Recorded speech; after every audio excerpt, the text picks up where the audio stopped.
Bienvenue dans Smart Bourse, votre émission quotidienne sur Bismart pour rester à l'écoute des marchés chaque jour, du lundi au vendredi à 17h pour la grande édition. Si vous nous suivez en direct sur Bismart TV, à retrouver chaque soir en replay sur bismart.fr ou encore en podcast sur l'ensemble de vos plateformes préférées. Au sommaire de cette édition ce soir, des investisseurs qui restent plutôt attentistes en ce début de semaine après une nouvelle série de records marqués en fin de semaine dernière sur de grands indices boursiers. Le CAC 40 à plus de 8000 points, mais le Stock 600 également à plus de 500 points, ou le DAX qui se rapproche des 18 000 points. On maintient donc ces niveaux d'équilibre en ce début de semaine, avec la perspective également d'une échéance mensuelle ce vendredi. Rappelons-le, les considérations, les facteurs techniques seront peut-être importants au cours des prochains jours, avec l'expiration attendue de différents produits dérivés, contrats futurs ou options sur indice, ce vendredi, tout au long de la séance. Et puis, parmi les événements qui sont attendus par les investisseurs également, les prochaines publications macroéconomiques. On quitte un petit peu la séquence des résultats d'entreprise qui touche à sa fin pour replonger dans la séquence macro et banque centrale. La BCE s'est exprimée la semaine dernière. La Réserve fédérale américaine rendra ses décisions la semaine prochaine. Et entre-temps, les investisseurs prendront connaissance dès demain du prochain rapport sur l'inflation aux États-Unis pour le mois de février. Chiffre très important après les chiffres du mois de janvier qui avaient un petit peu réveillé le marché, montrant une dynamique court terme d'inflation qui ne s'assagissait peut-être pas autant que ce qu'on pouvait le souhaiter ou l'imaginer. Et puis l'autre chiffre important, après notamment les chiffres d'emploi la semaine dernière, ce sera le chiffre des ventes au détail aux États-Unis pour le mois de février, qui sera publié également ce jeudi pour en savoir un peu plus sur la vigueur du consommateur américain. Voilà pour le grand cadre de ce début de semaine. Discussion à suivre avec nos invités en plateau dans un instant. Et puis dans le dernier quart d'heure, le quart d'heure thématique. Le thème sera celui de la Chine et des perspectives qu'on peut attendre de la Chine en 2024 et des marchés chinois en 2024. C'est Karine Hirn, cofondatrice d'East Capital et présente depuis longtemps, très longtemps en Chine, qui sera avec nous en plateau à partir de 17h45.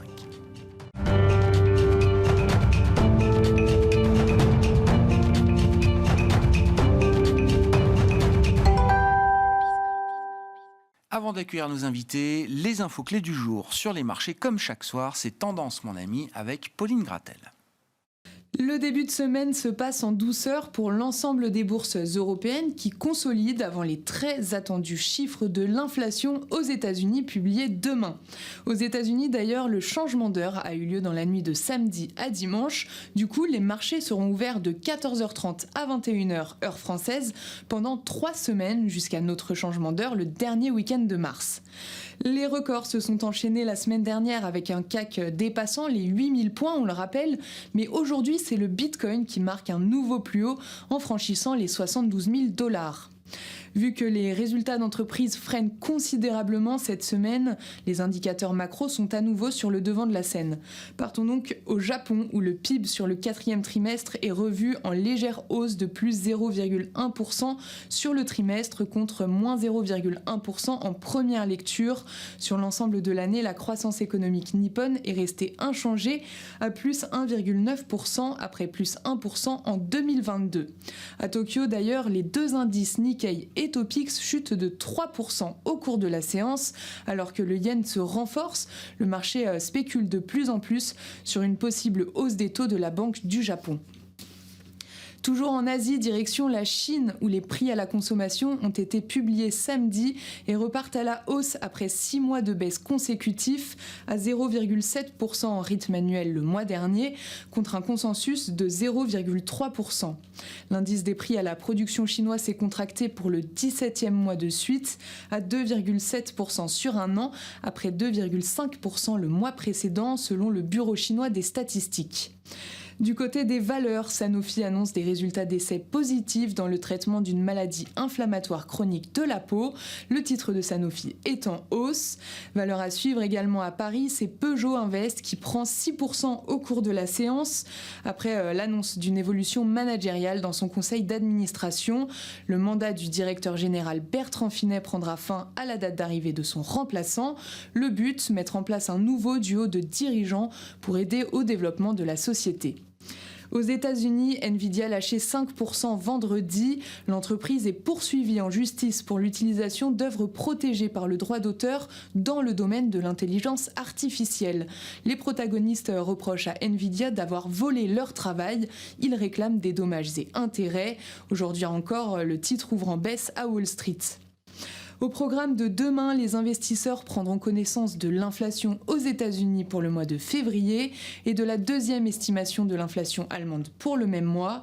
Côté micro, les investisseurs arbitreront les résultats d'Oracle qui seront publiés après la clôture de Wall Street ce soir. Tendance, mon ami, chaque soir les infos clés de marché en ouverture de Smart Bourse avec Pauline Gratel sur Bismart.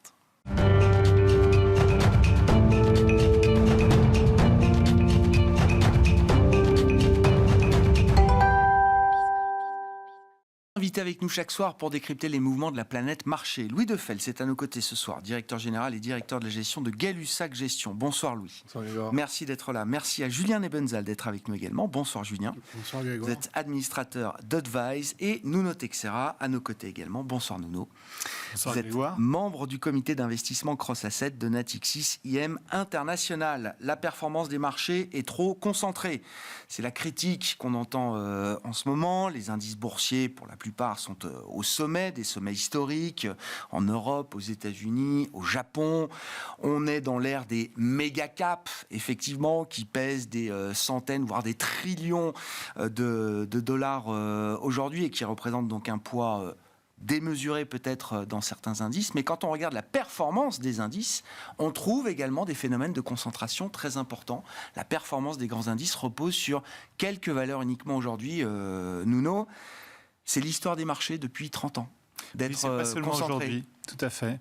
Je me suis penché sur une étude de l'Université d'État d'Arizona qui a porté sur la période 90 jusqu'en 2020. Et ils ont analysé 64 000 valeurs. Alors on pourrait peut-être leur reprocher un échantillon trop large avec sans doute beaucoup de petites valeurs. Il n'en reste pas moins que seulement 2,4% de ces 64 000 valeurs explique la totalité de la hausse. Alors c'est 2,4% pardon, pour les États-Unis, c'est même moins pour l'Europe. Dans un cas, 75 trillions de capitalisation boursière créée et dans l'autre, un peu plus de 30 trillions. Donc cette concentration sur un petit nombre de valeurs qui explique l'essentiel de la hausse, c'est déjà un phénomène qu'on a constaté depuis des décennies. Depuis 30 ans, il y a eu 75 trillions de création de valeur sur le marché américain et à peine 2% des valeurs cotées ont permis cette création de valeur. Tout à fait. Quel enseignement on en tire pour 2024 et au-delà ? C'est-à-dire qu'il faut être attentif à ces phénomènes de concentration, de performance, de poids dans les indices. Ça implique une gestion du risque, mais il faut faire avec. Il faut faire avec. C'est vrai qu'il y a un peu du winner takes all. Les investisseurs sont rassurés par la visibilité, la croissance, la rentabilité d'un certain nombre de grandes valeurs. Après, ça n'empêche pas qu'ils puissent redescendre sur Terre. On l'a vu pour les 7 magnifiques cette année avec un Tesla qui est quand même en assez forte baisse, Apple également. Donc, il y a quand même des mécanismes d'autocorrection. Et puis, pour rappeler le cas d'NVIDIA, évidemment que tout le monde regarde, le gros de la performance depuis 2020-2021, c'est fait vraiment sur les résultats, alors que les multiples de capitalisation ont assez sensiblement baissé. Et c'est une valeur qui se paye un peu au-dessus de la moyenne du marché, autour de 28-30 fois les résultats, ce qui, compte tenu du niveau de rentabilité, du niveau de croissance de l'activité, du chiffre d'affaires, semble pas absolument choquant. Que vous inspire cette statistique, Julien ? Voilà, à peine quelques pourcents des valeurs cotées expliquent la totalité de la création de valeur sur longue période. C'est normal, c'est naturel. C'est ainsi que fonctionnent les marchés, les indices boursiers aujourd'hui ? Alors je ne connaissais pas cette étude, elle ne me surprend pas beaucoup, parce que les indices, premier indice véritable, Dow Jones, créé 1892, 94, quelque chose comme ça, dans le but par ses fondateurs de refléter l'économie, au sens où l'information, je les cite, escomptée par les cours de bourse, représente l'économie dans un horizon de temps supérieur de 6 mois. Voilà, c'est 6 mois plus tard. Ce qu'on voit aujourd'hui, c'est ce qui se passera en termes de valeur dans 6 mois. Il n'y a pas d'autres projets à ce moment-là. Donc on ne peut pas attendre des indices a priori autre chose que leur premier projet. Si après on en fait des références de gestion, c'est le choix qui a été fait par l'industrie financière. Mais au départ, l'indice, c'est ça son projet. C'est pour essayer d'y voir un peu clair sur l'état de l'économie à l'époque américaine, qui elle-même escompte des informations. Après, le reflet les ETF progressent irrévocablement.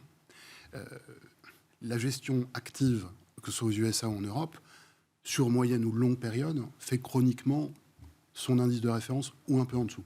Moins les frais, en général. Oui. Donc au total, y a-t-il une capacité à distinguer des valeurs, etc. La preuve est que pour le moment, non, ça n'est pas ça. Mais est-ce que c'est vraiment la finalité ? Est-ce qu'on ne propose pas aux épargnants finalement de suivre quelque chose qu'on a défini comme un indice, comme représentant une économie ou quelque chose ou une indication ? Et après, pour revenir au sujet des 64 000 valeurs, c'est ce que je ne connais pas. 2%, ça m'en fait à peu près 1200, quelque chose comme ça. Bon. Dans un groupe, dans une économie alors dynamique comme les USA, qui voit en fait des créations d'entreprises très régulières et des disparitions tout aussi régulières. Vous avez en fait, à mon avis, dans l'univers analysé, 80% de boîtes qui appartiennent à ça. C'est-à-dire qui se développent, qui disparaissent, etc. Bien sûr. Oui. Et ça, sur une période de 30 ans, parce que la durée de vie moyenne des entreprises est quand même pas très élevée, du fait de la capacité de créer aussi. Attention, c'est pas une critique. Mais en revanche, sur la partie haute de cet univers, vous avez des entreprises qui dégagent justement l'essentiel de leur marché, qui ont une capacité, on parlait un petit peu en antenne du B2C, qui ont une capacité à aller chercher des marchés de taille qui absorbent les coûts fixes qu'on trouve par exemple pas en Europe, ce qu'on pourrait trouver en Chine, mais c'est une économie administrée, c'est pas la même chose. Donc c'est relativement normal qu'elles obtiennent des bénéfices significatifs. Et j'ajoute à ça la période d'innovation qui a commencé dans les années 80-90 avec l'Internet qui arrive du militaire, etc. Et qui développe énormément de choses, la bulle Internet qu'on a connue, et aujourd'hui on parle d'NVIDIA et l'intelligence artificielle. Et donc on est sur des entreprises qui clairement définissent l'économie actuelle et l'avenir économique. Alors que ce petit groupe d'entreprises représente une grosse partie de la performance, ne me choque pas. Voilà. Je n'ai pas d'observation particulière sur ça. Non, mais c'est vrai que c'est intéressant de mettre des chiffres sur effectivement cette intuition qu'on peut avoir et sur une période d'une bonne trentaine d'années, que ce soit sur le marché américain. Mais la mesure est effectivement à peu près identique. On trouve en tout cas le même ordre de grandeur si on réplique le calcul sur des marchés non américains, comme vous le disiez.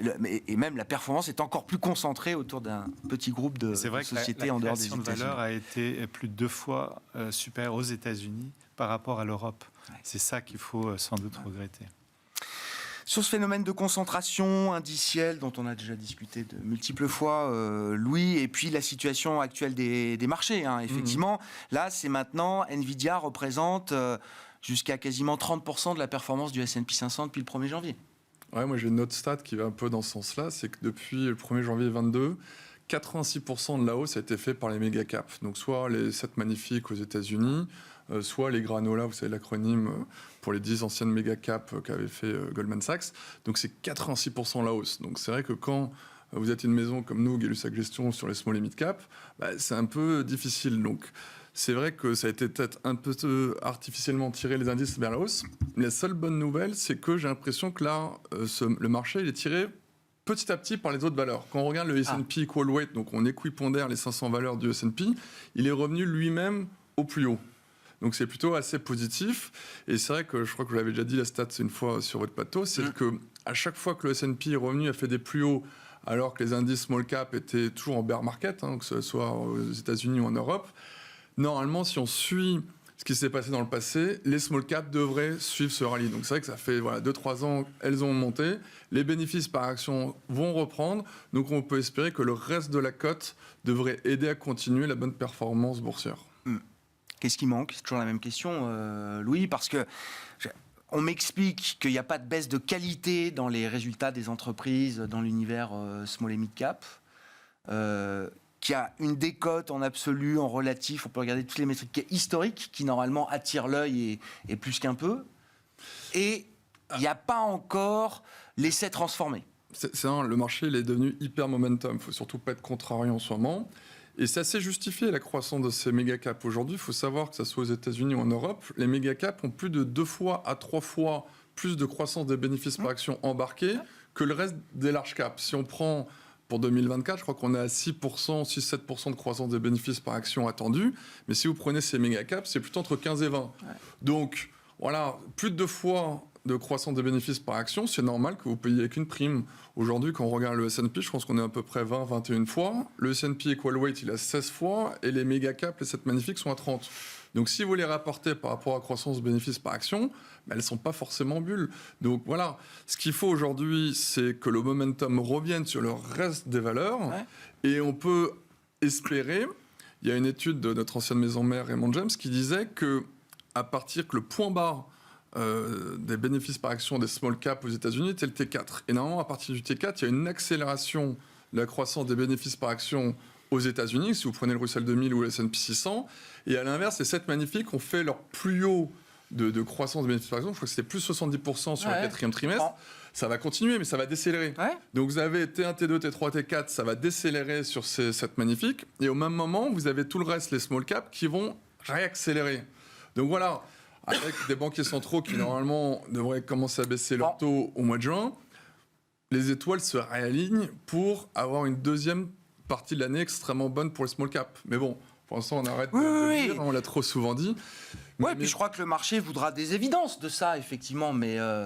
Et c'est la même chose en Europe, parce que je vous rappelle qu'il y a quasiment un peu plus de 2 ans, quand il y a eu la crise russe, tout le monde disait c'est la fin du monde, on va rentrer en récession. Et donc c'est vrai que les large caps ont coupé depuis 1 an les carnets de commandes. Donc c'est vrai que les small caps, ça fait déjà 9 mois, même quasiment, bientôt 4 trimestres de suite, que les bénéfices par action ont été révisés à la baisse.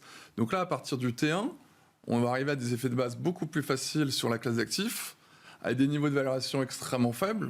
Donc, toutes choses égales par ailleurs, normalement, vous avez une classe d'actifs qui offre 2 fois plus de croissance organique, de croissance des bénéfices par action que les large caps, avec une valorisation qui est 20 ou 30% inférieure.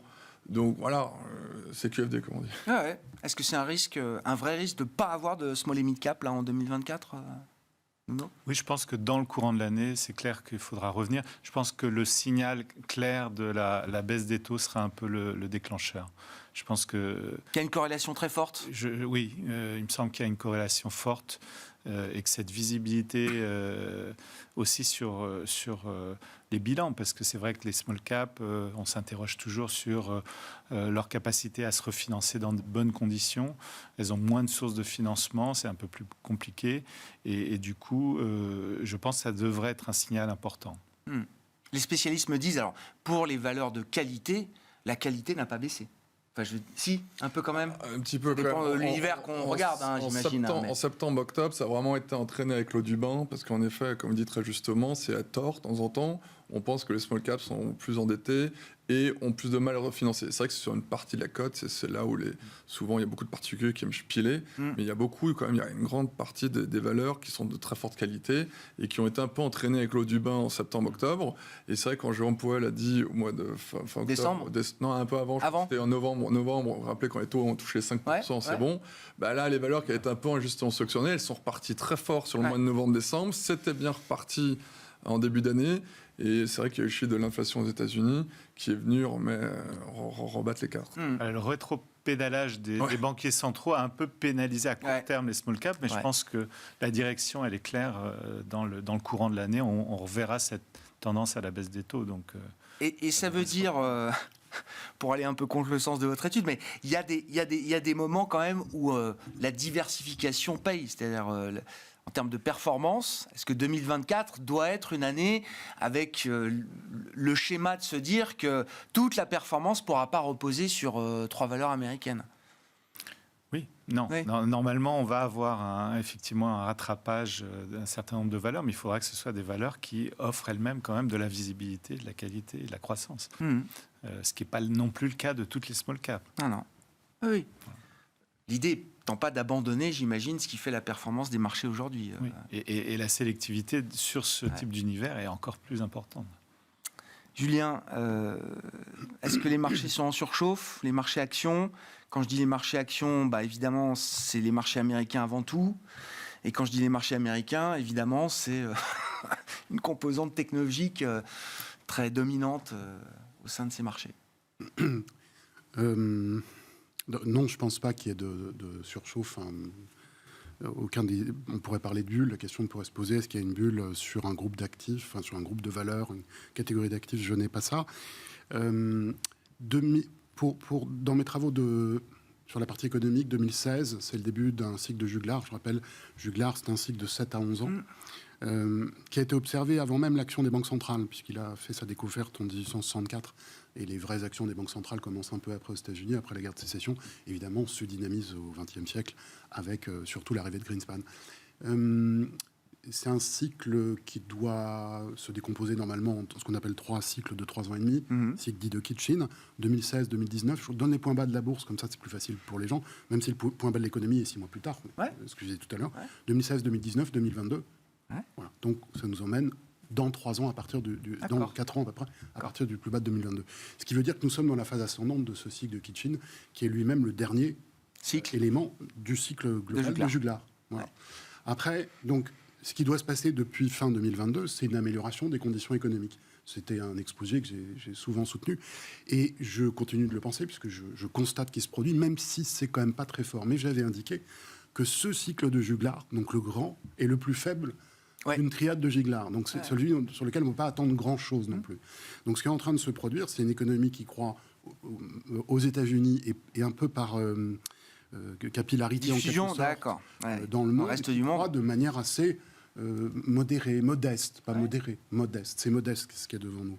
Donc les perspectives je dirais de bénéfices, moi je ne fais pas d'analyse financière, mais sur ce point macro, les perspectives de bénéfices, pour moi, sont normalement bonnes en 2024 et normalement bonnes en 2025. D'accord. Après, je fais une petite, peut-être pour relier avec les petites et moyennes valeurs, mais dans un cycle, cette fois-ci, boursier. Donc, je me réfère plus au temps exact des cycles économiques. Cycle boursier, il y a toujours le temps de la baisse de taux et le temps de la hausse de taux depuis que les banques centrales sont actives, donc environ 50 ans à peu près. Et le temps de la baisse de taux a toujours été favorable à des grandes entreprises. Le temps de la hausse de taux, c'est toujours quand l'économie apparaît un peu trop tendue et qu'il y a des risques avec un chômage bas, d'une inflation forte, etc., etc. Et à l'intérieur de ça, la décomposition est telle que, normalement, les plus petites valeurs sont en deuxième partie de cycle et pas en première partie de cycle. Comme on est en train de monter les taux, certes, j'ai bien entendu qu'il fallait les baisser, mais je ne présuppose pas que les taux... Pour l'instant, on ne les a pas encore baissés. Et surtout, j'ai entendu les banques centrales qui me surprennent. Mais autant elles ne me surprenaient pas quand elles ne voyaient pas l'inflation, mais là, elles me surprennent à dire qu'il faut absolument les baisser, les taux, parce que je ne vois aucun indicateur économique qui justifie ça. On peut avoir des surprises encore de ce point de vue-là. Mais non, mais je vais pas vous dire les banquiers centraux. Non, s'ils veulent baisser les taux, ils baisseront les taux. Personnellement, je ne vois aucune raison de les baisser. Je considère qu'on est encore dans un cycle de hausse de taux. Je considère que l'inflation réapparaîtra d'ici 1 an ou 2 et que le contexte géopolitique va lui aussi s'aggraver, donc va aller dans ce sens-là. Ce qui veut dire que pour moi, la rotation à l'intérieur de ce marché, la rotation doit continuer. Et je ne vois pas pourquoi les petites ou moyennes valeurs ne profiteraient pas de cette rotation, puisque ça appartiendra à ce moment du cycle. Donc on va repartir, le marché va repartir pour un tour de les taux élevés pour longtemps et peut-être même des taux un peu plus élevés encore pour plus longtemps. J'ai envie de dire oui, mais ça ne sert pas à grand-chose que je dis ça, parce qu'aujourd'hui, il y a un tel consensus autour... Enfin, il y a eu une frénésie en décembre... Je ne sais pas, j'entends des gens à Wall Street qui disent il n'y aura pas de baisse de taux cette année de la Fed. Je parle du dernier trimestre de 2023, où on anticipait 6 ou 9 baisses de taux. Je voyais ça, je tombais de ma chaise. Tout le monde. Je ne vois pas pourquoi ce serait comme ça. Donc, je le dis benoîtement, simplement, non, je ne pense pas qu'il y ait matière à baisse de taux. Il n'y aura pas 10 baisses de taux cette année. Et je ne comprends pas qu'il y en ait, sauf pour des raisons politiques ou des raisons, alors je dirais, de politique monétaire, de fine-tuning. Oui, de calibrage, de recalibrage. Ah oui, on ne parle pas de baisse de taux pour raccommoder l'économie. Pas du tout. Non, pas du tout. Les seules baisses de taux qui sont signalées par les banquiers centraux, c'est bien dans le cadre d'une recalibration de la politique monétaire, pas du tout d'un besoin d'accommodation des économies. Ça, c'est surtout vrai aux États-Unis, parce que c'est vrai que la croissance américaine n'a fait que d'être révisée à la hausse. Rappelez-vous, au début de l'année dernière, on pensait que la croissance US allait faire 1%. Puis maintenant, le consensus est passé à 2%. Il y a certains grands économistes qui attendent même 3%. Avec le rebond, je rappelle, il y a des dépenses du consommateur, mais aussi des dépenses des États, qui vont continuer. Donc ça, mais Mais là, le marché, j'ai l'impression qu'il est repassé. Donc voilà, moi je suis assez en ligne avec ce que vous dites. Il y aura peut-être un fine-tuning aux États-Unis, peut-être une ou deux, ce sera vraiment très très légère et ponctuel. Parce que finalement, peut-être qu'on va repasser une économie good news et good news. Si l'inflation repart, c'est qu'il y a beaucoup d'indicateurs macroéconomiques avancés sur l'inflation qui regardent que normalement, à partir de l'été, l'inflation réaccélère aux États-Unis. Mais pour la première fois, ce sera peut-être une bonne nouvelle. Si l'inflation accélère, c'est que l'économie va mieux, les salaires tiennent. S'il y a de la croissance. S'il y a la croissance qui justifie effectivement un peu plus de hausse de prix.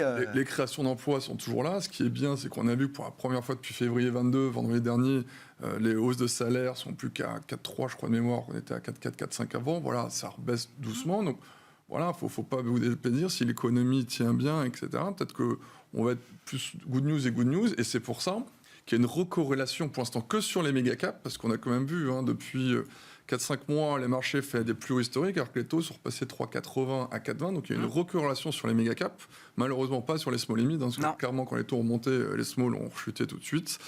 Donc voilà. Donc en tout cas, ça c'est le cas aux États-Unis, parce qu'il y a énormément de productivité avec l'intelligence artificielle. Il y aura beaucoup de productivité en plus qui a un impact désinflationniste, donc pas forcément besoin des taux. En Europe, c'est différent.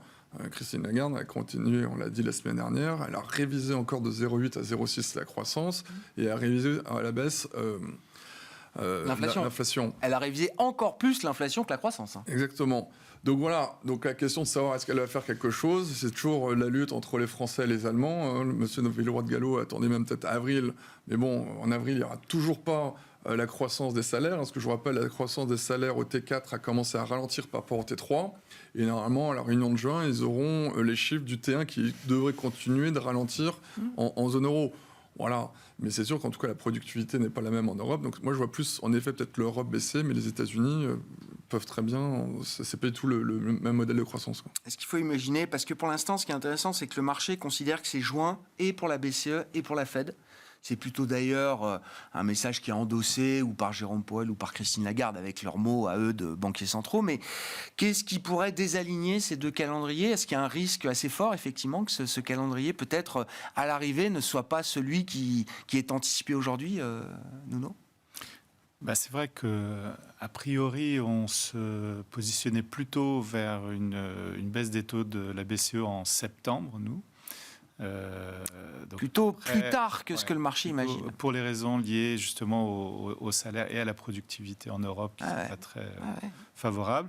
La tendance à la baisse de l'inflation sous-jacente aux États-Unis nous semble quand même plutôt bien installée. Et la Fed regarde beaucoup le corps PCI qui est quand même plutôt raisonnable. On peut imaginer qu'ils seront en mesure de faire quand même un geste. Alors je suis d'accord que ce n'est pas forcément nécessaire. L'économie américaine se porte suffisamment bien. Un geste, vous dites. Voilà, quand même donner. Parce que s'ils font rien cette année, ça risque quand même à un moment donné de faire tanguer les... Là, Powell n'arrête pas de nous répéter qu'il y aura quelque chose. Voilà, tout à fait. Donc ça crée quand même une forme d'attente. Le marché, pour l'instant, que ce soit mai, juin, juillet, septembre, le marché s'en fiche un peu, j'ai envie de dire. Mais il veut être sûr à 100% qu'il y a un mouvement à la baisse devant, quoi. Oui, tout à fait. Ouais. Et d'ailleurs, d'autres estiment, comme vous dites, c'est un geste et pas plus. Raphaël Bostic d'Atlanta, il dit, moi je veux bien une baisse de taux en juin, mais tout de suite derrière, il faut que le marché comprenne que c'est une pause. Exactement. C'est pas un cycle de baisse de taux qu'on entame aveuglément, sans savoir où on s'arrêtera. Et puis, à la limite, c'est plutôt pas mal, même pour les marchés, qu'ils en gardent un peu sous le pied pour 2025. Parce que sinon, s'ils épuisent un peu leur potentiel, derrière, qu'est-ce qu'il y aura ? Donc, moi, je trouve que c'est plutôt de bonne politique, effectivement, d'y aller prudemment. Comment est-ce que les marchés peuvent se déployer partant de là, avec ce qu'on a déjà dit sur le paradigme des méga caps qu'est-ce qui est intéressant d'avoir aujourd'hui en portefeuille pour vous, Julien ? Quel type de positionnement on a envie d'avoir ? Et encore une fois, l'idée de diversification, ça reste quand même plutôt du bon sens en termes de gestion du risque. Comment on se diversifie aujourd'hui sur ces marchés ? J'avais proposé il y a, je crois, 2 ans maintenant de revenir un peu dans des équilibres de portefeuille globaux. Je ne parle pas des marchés actions, une allocation. Global. De revenir sur des obligations, non pas parce que c'était attrayant, mais parce que les coupons allaient compenser les éventuelles dégradations de la valeur en cas de glissement de taux à la hausse. Je pense toujours la même chose, même si je suis un petit peu moins enthousiaste, mais je pense toujours la même chose. Je pense que, contrairement, on a passé 5 années où je pense qu'il ne fallait détenir aucune obligation, parce que quand on n'est pas rémunéré pour quelque chose, c'est quand même un peu... Là, au moins, il y a de la matière, y compris par rapport à des niveaux d'inflation. Donc je pense qu'on peut toujours avoir, selon modulo, donc les profils de risque, détenir des obligations. Après, dans la catégorie action, je vais revenir sur la partie indice de tout à l'heure.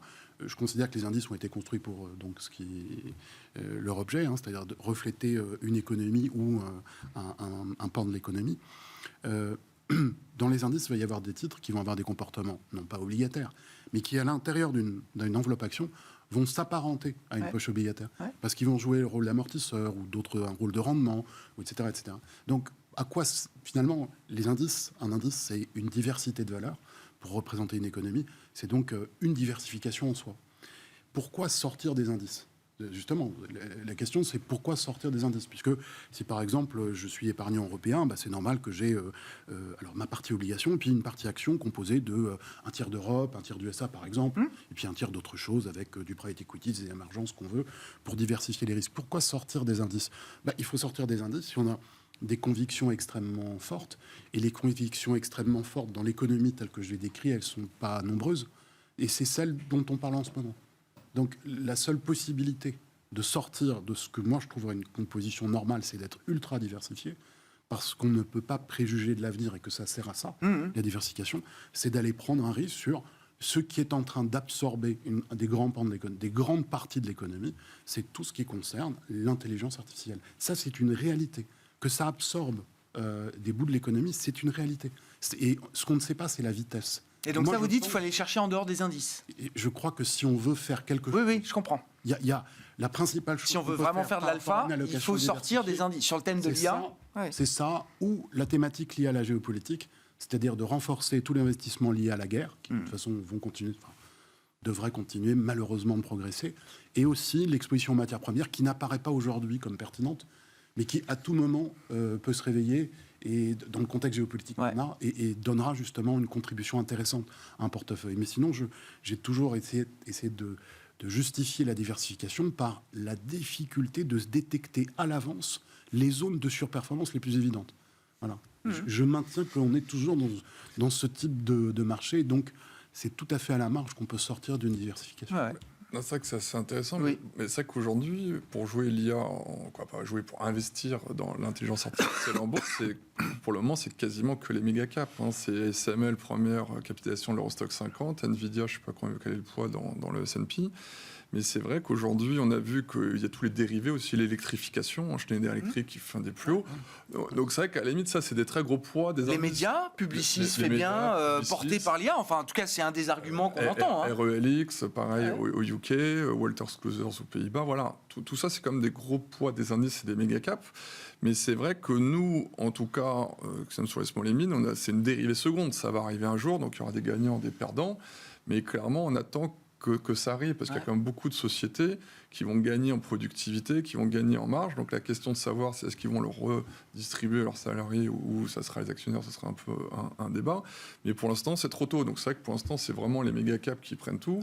Et nous, on a vraiment hâte de voir cette dérivée seconde arriver chez nous, quoi. Et la diffusion peut aller assez vite dans des entreprises de taille intermédiaire. Est-ce qu'on peut imaginer que, je sais pas, des nouveaux process, des outils puissent être déployés assez rapidement avec une adhésion quand même du groupe, de l'entreprise, de tout le monde pour générer ces gains de productivité dont on parle? En tout cas, la plupart des sociétés que l'on voit, notamment les ESN ou même les sociétés de conseil comme Wavestone, nous disent que ça va aller beaucoup plus vite que les anciennes technologies comme le cloud. Le cloud, ça a mis plus de 10 ans avant d'arriver, que les gens changent, etc.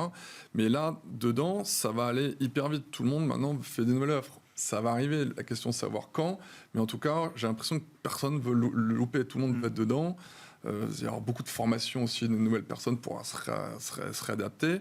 Mais ça, à la limite, j'écoutais jeudi dernier une société qu'on aime beaucoup, vous savez, c'est Neuron, monsieur Luc de Chamard qui a créé, nous disait, ce qui était génial, c'est que je crois qu'il a créé la société dans les années 80, en disant, je répète sa phrase, en disant que l'informatique, ça va être limite plus important que l'air que l'on respire. C'était une phrase qu'il disait dans les années 80. Et on le voit aujourd'hui. clairement. Et en fait, ces révolutions, évidemment, il y a beaucoup de choses qui vont disparaître, comme le helpdesk, etc., mais qui vont être réemployées pour beaucoup d'autres. Donc après, on va prendre ces personnes-là, on va les remettre là, un peu de formation. Bon, de toute façon, on manque d'ingénieurs structurellement. Donc pour moi, les ESN, ces sociétés-là de conseil en informatique, c'est un autoroute pour elles. Donc on voit malheureusement Capgemini qui a refait un plus haut historique. Oui. Et malheureusement, oui. tant mieux pour les... Oui. Mais c'est vrai qu'aujourd'hui, c'est prime à la taille. Capgemini, c'est quasiment 14 fois le résultat d'exploitation. Les sociétés un peu plus petites, c'est 12 fois. Et les micro-small, elles sont entre 8 et 10. Donc c'est vrai qu'il y a quasiment 40-50% de décote. C'est pas forcément justifié, sachant que Capgemini est très corrélée au GDP. Elle a dit qu'elle ferait entre 1 et 2% de croissance organique en 2024. Pareil, T1 compliqué, ça accélère. Les small et micro, elles font combien de croissance ? C'est souvent, elles font x2, x3. Oui, c'est ça. Donc bon... on est patient. Les arguments s'empilent. Non, mais les arguments s'empilent. Ouais, on lâche rien. On verra. Bah non, mais 24 est peut-être une année, effectivement, d'un tournant important pour la revalorisation des small caps. J'espère juste que ça ne sera pas que en 2 mois, comme novembre-décembre l'année dernière. Ah, oui. Et j'espère que le S2 sera... Voilà. Oui, que ça puisse être une hausse, quotidienne, nuancée, continue. Effectivement, j'ai pas l'impression que les marchés fonctionnent comme ça aujourd'hui, hein, mais ça peut aller très vite, très très fort. Si on regarde, alors j'allais dire un peu ailleurs dans le monde, bon, il y a des mouvements sur l'yen qui commencent à être peut-être regardés. Nuno, on est, je le disais en introduction, dans la séquence banque centrale.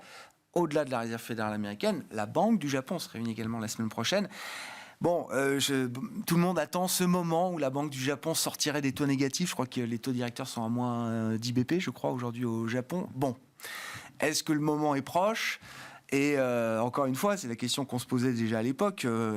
Qu'est-ce que ça change au fonctionnement des marchés globaux d'avoir une Banque du Japon qui sortirait, qui monterait ses taux pour la première fois depuis je ne sais plus combien de dizaines d'années ? Alors, effectivement, on l'attend plutôt pour le mois d'avril, en fait, cette normalisation, si on peut dire, puisque ça va être un timide mouvement. Ça risque d'abord d'aider le yen, évidemment, qui est quand même la devise un peu malade depuis quelques années. Si on a notamment un peu d'aversion au risque à un moment ou un autre dans l'année, ça sera clairement avec le dollar des devises qui restent quand même à privilégier. Donc ça permet cette fameuse quand même diversification un petit peu des portefeuilles.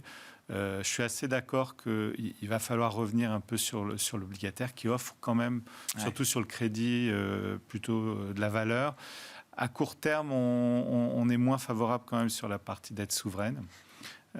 Et c'est vrai que pour ce qui est du marché japonais, en tout cas, on pense que c'est pas fini. Et c'est là aussi un bon diversifiant pour les positions surpondérées qu'on peut avoir sur les États-Unis, avec un marché qui est beaucoup plus value, qui a aussi une composante technologique qu'il ne faut pas complètement ignorer et on peut trouver de belles valeurs sur ce marché aujourd'hui. Donc... Et même avec la perspective, effectivement, d'une Banque du Japon qui normaliserait ou qui mettrait à zéro ses taux directeurs, la perspective d'un yen qui pourrait se réapprécier encore un peu plus.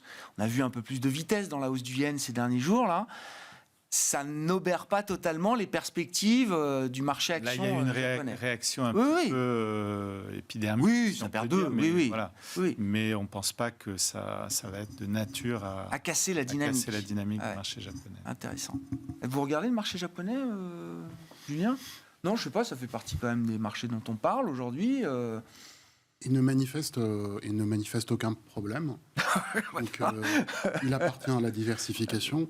Et pour la conséquence, pour la partie du yen, je pense que le mouvement de la Banque centrale... Alors là, je vais sortir un tout petit peu de mon domaine d'économie comportementale, encore que, mais je pense que la Banque centrale du Japon ne pouvait pas...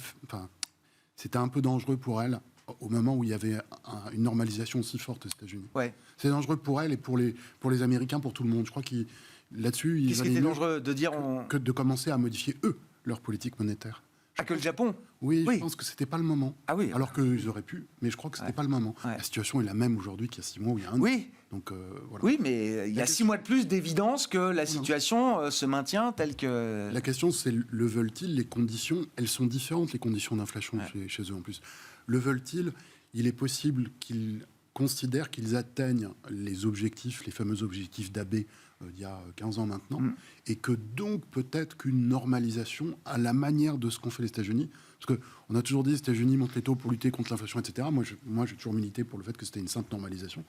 Il est possible qu'il y ait la même chose. Ce ne serait pas du tout aberrant. Voilà. Et je pense que les conditions sont peut-être plus ouvertes cette année qu'elles ne l'étaient au cours des 18 mois passés. Et pour le Nikkei, vu sa construction, je ne vois pas de signe de danger. Voilà. Je n'ai pas de problème sur le Nikkei. De toute façon, j'ai de problème sur peu d'indices, sauf quelques zones émergentes qui ne manifestent pas beaucoup d'intérêt. Mais encore une fois, dans la diversification, il va y avoir des bonnes choses. C'est un moment, 2024, de rotation régulière des compartiments actions dans le monde, dans le cadre d'une dynamique haussière, dans le cadre d'une économie qui se porte bien.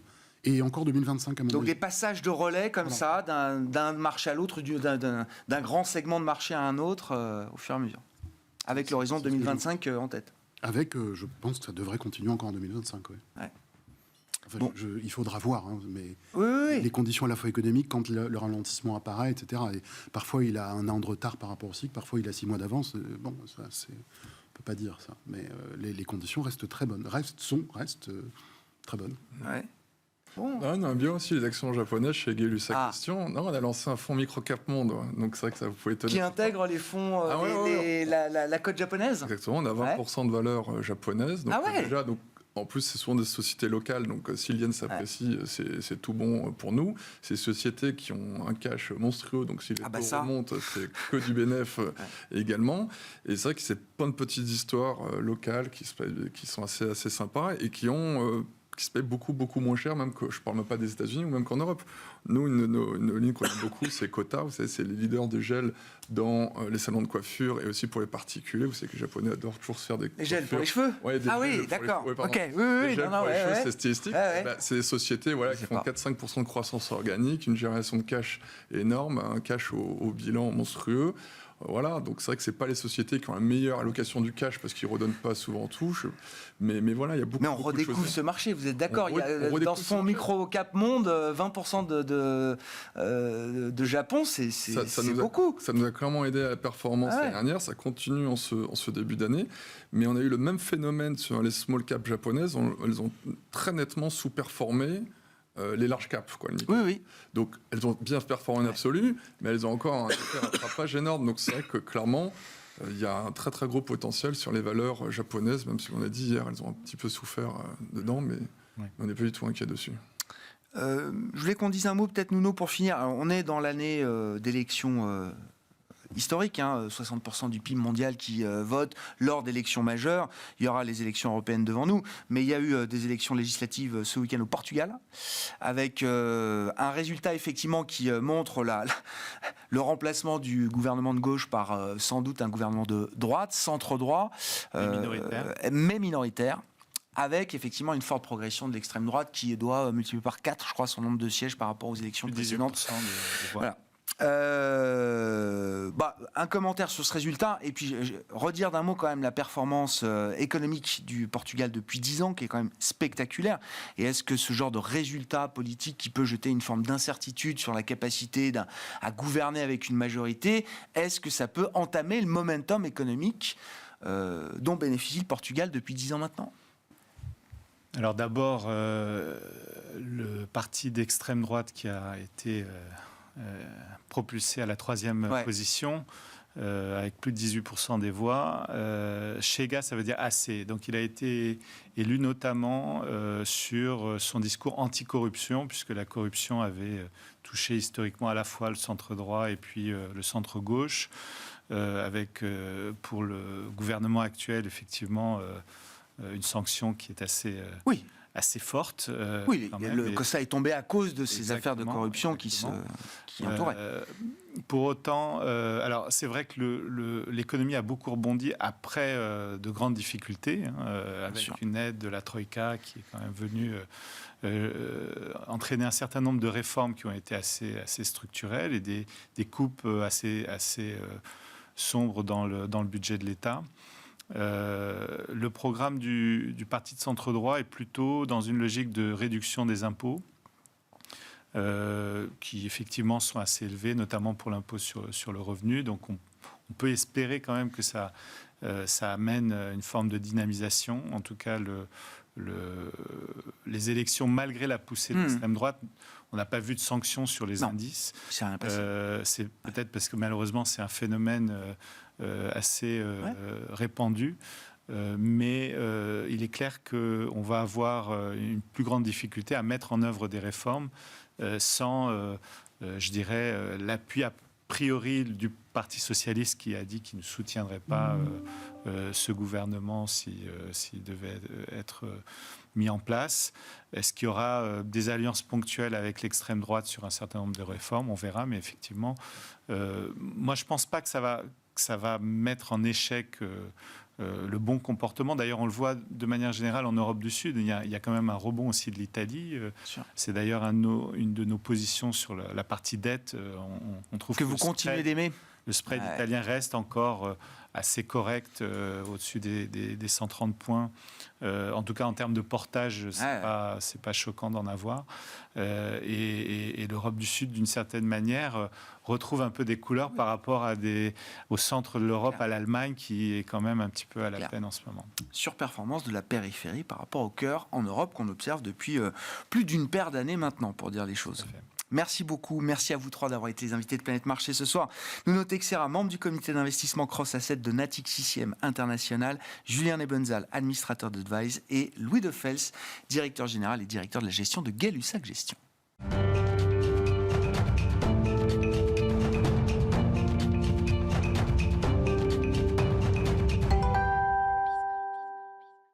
Le dernier quart d'heure de Smart Bourse. Chaque soir, c'est le quart d'heure thématique. Le thème, c'est la Chine. Ce soir, j'ai mis cette question en perspective. Quel moteur en 2024? Mais on va parler précisément du sujet chinois avec une très bonne connaisseure du sujet, Karine Hirn, cofondatrice d'Is Capital, qui est à mes côtés en plateau. Bonsoir Karine. Bonsoir. Ravi de vous retrouver. On se parle depuis quelques années.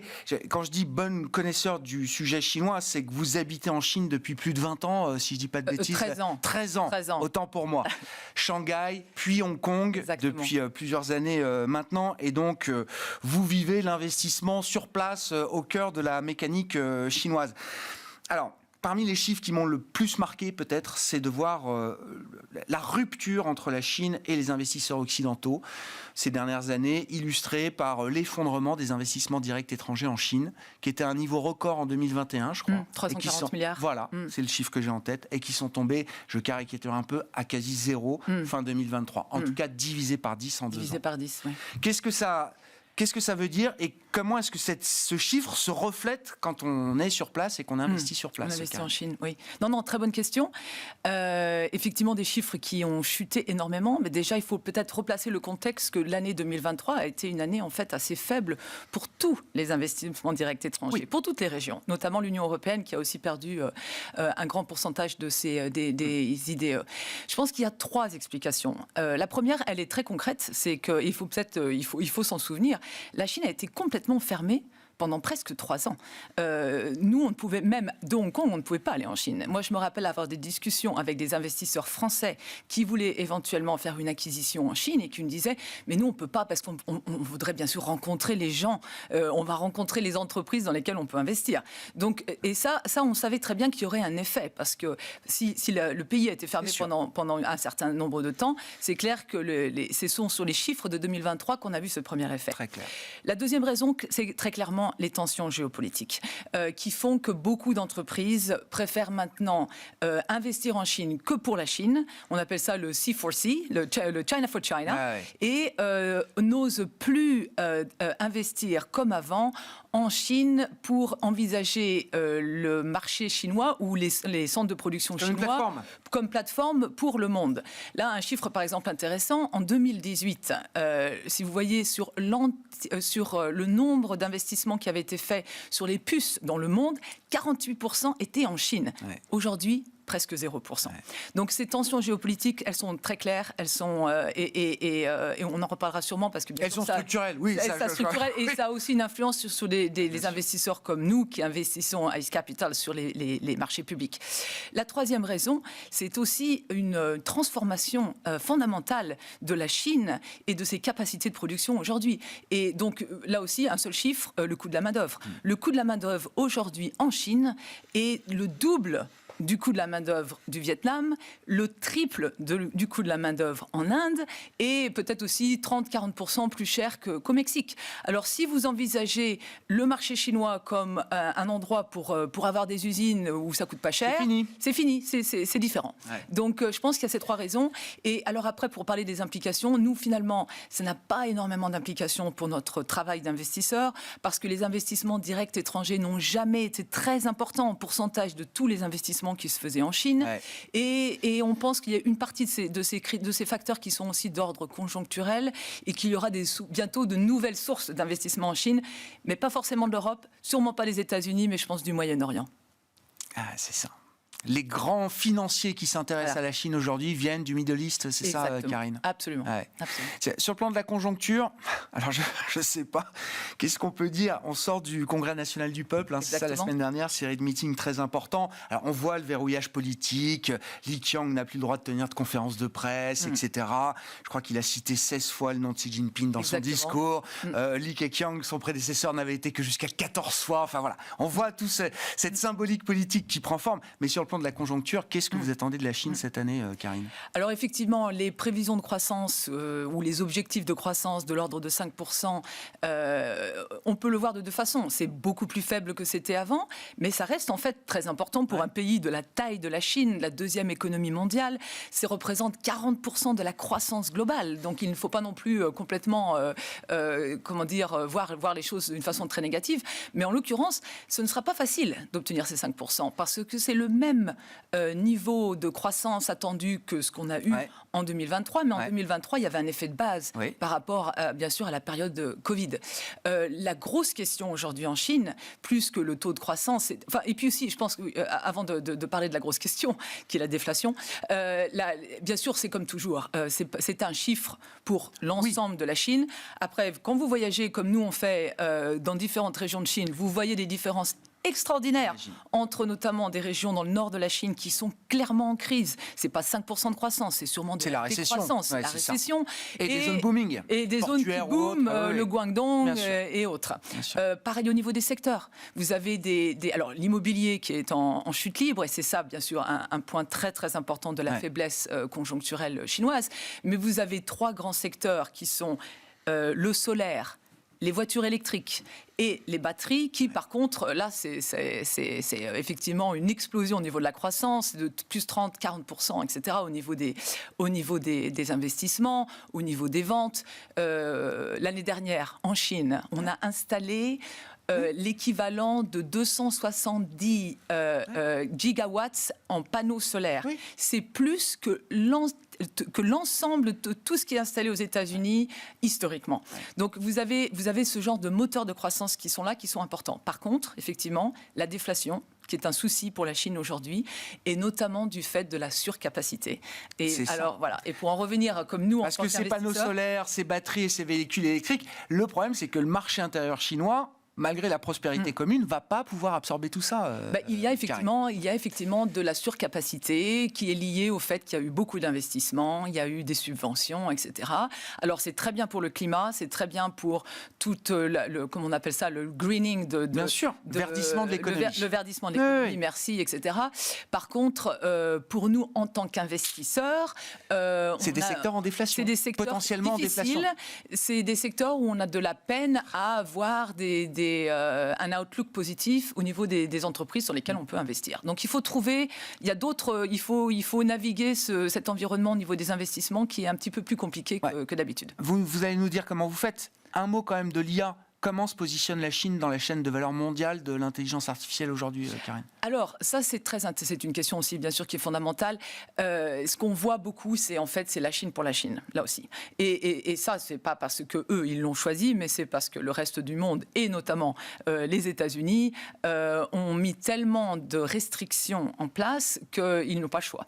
Donc, nous, en tant qu'investisseurs, comme on travaille sur ces questions d'intelligence artificielle, pour l'instant, on travaille plutôt, en fait, il y a des opportunités priorité d'investissement au niveau du hardware, au niveau des équipements, plus que des softwares. La partie software, la partie LLM, c'est aussi compliqué pour des raisons. Il y a des risques politiques par rapport à aussi ce qu'on appelle dans l'investissement responsable les questions du dual-use product, c'est-à-dire dans quelle mesure les produits des entreprises ou les services des entreprises dans lesquels on investit peuvent être utilisés à des fins militaires ou pas. Donc, on évite un petit peu cette partie-là. Et je pourrais dire aussi qu'en termes d'investisseurs globaux aujourd'hui, pays émergents, ce qui est notre position chez Ace Capital, on trouve plutôt en Corée ou à Taïwan des positions plus intéressantes. Oui, avec là des standards qui correspondent mieux aux standards ESG qu'on peut avoir aujourd'hui. Sur l'investissement en tant que tel, comment on fraye son chemin, justement, alors, entre des secteurs booming, mais pour lesquels il y a un risque de surcapacité, de déflation, et puis des secteurs en récession comme l'immobilier qui peuvent rester, j'allais dire, collés pendant longtemps à ces niveaux de faiblesse. Comment on se fait un chemin, là ? Alors, il est donc un peu plus difficile que d'habitude, mais très intéressant aussi. Nous, on a la chance d'avoir des équipes sur place et on continue à visiter des entreprises, à voyager, à voir ce qui se passe et pouvoir un peu creuser sur des thèmes d'investissement. Un thème d'investissement qui est à l'heure actuelle quelque chose de très fort pour nous en termes de conviction, c'est de voir des entreprises chinoises qui sont des exportateurs de produits de qualité, concurrentiels. Et pourquoi c'est intéressant ? Parce que bien sûr, ils ne sont pas du tout sujets ou ils ne souffrent pas du tout de la faiblesse de l'économie chinoise, vu qu'ils ne vendent pas de produits en Chine. Et un des exemples que nous avons dans nos portefeuilles, par exemple, c'est une société dont la plupart des investisseurs n'ont jamais entendu parler, parce qu'elle est cotée en bourse à Shenzhen. Elle s'appelle Transsion et ça fait partie des 5 plus grands fabricants de téléphones portables au monde. Ils ont 48% de part de marché en Afrique. Ils ont des produits, par exemple la marque Tecno, qui sont des produits qui sont fiables, qu'on n'a pas besoin de changer tous les 2 ans, on n'a pas besoin de charger toutes les demi-heures, et qui coûtent moins de $100. Et c'est là où les Chinois sont absolument extraordinaires pour aller, complètement dominer un marché. Et pour une société comme ça, il n'y a pas les mêmes enjeux géopolitiques. Il n'y a pas de risque géopolitique. Il y a un marché en croissance, un univers même en croissance qu'est l'Afrique. Exactement. Il n'y a pas de problème de concurrence, je ne sais pas, avec des fabricants de téléphones américains, par exemple. J'imagine. Non, de toute façon, non. Alors vraiment, la question aussi qui se pose pour beaucoup de ces sociétés chinoises au niveau du risque géopolitique des exportations, c'est quand elles dominent les marchés, mais elles font perdre des jobs. C'est ça, bien sûr. Voilà. Donc un des thèmes, bien sûr, j'ai nommé les véhicules électriques. Une des raisons pour lesquelles l'Europe, y compris la France et les États-Unis, sont très méfiants et suivent de très près ce qui se passe au niveau de l'industrie des véhicules électriques, c'est qu'il y a tellement de jobs, un des enjeux tellement importants au niveau du marché du travail. En Europe, c'est presque 6% des emplois qui sont liés directement ou indirectement au marché automobile. Alors quand on voit ce que les Chinois ont pu faire, par exemple, sur les panneaux solaires, bien sûr, c'est pour ça que... Donc il vaut mieux travailler sur les questions... éloigné de ces sujets-là. Exactement. J'entends, c'est très clair. En 1 minute, Karine, dans l'hypothèse d'un Donald Trump qui reviendra à la Maison-Blanche, est-ce que le Mexique est devenu... est-ce que les États-Unis ont à côté d'eux un pays qui s'appelle le Mexique, qui est devenu une plateforme pour la Chine, pour investir dans le marché américain, et est-ce que ça va être un sujet politique fort ? Alors c'est peut-être un petit peu exagéré de dire que c'est devenu, mais c'est clair que la Chine est le pays pour lequel les investissements directs étrangers au Mexique sont en augmentation la plus rapide, et nous on le voit au niveau de nos portefeuilles, on a des entreprises qui investissent au Mexique pour se créer des unités de production pour après exporter aux États-Unis. L'élection américaine en 2024 est bien sûr un sujet très important pour le marché chinois, mais disons qu'aujourd'hui les tensions commerciales sont déjà très importante et les Chinois se préparent avec plus d'investissements notamment en Asie ou dans d'autres pays. Donc ce phénomène de de-risking, il existe aussi pour les Chinois. Donc, oui, c'est ça. à voir. C'est déjà une stratégie en cours de dérisquer effectivement par rapport au risque. Mais n'oublions pas quand même que la Chine est le premier créancier des États-Unis. Donc Trump ou pas Trump, ils ne peuvent pas non plus complètement oublier ce. Il y a un jeu d'équilibre dans tout ça. Merci beaucoup Karine. Merci d'être venue nous voir à l'occasion de votre passage en Europe et à Paris. Karine Ehn, cofondatrice d'East Capital, qui était avec nous dans le quart d'heure thématique de Smart Bourse ce soir.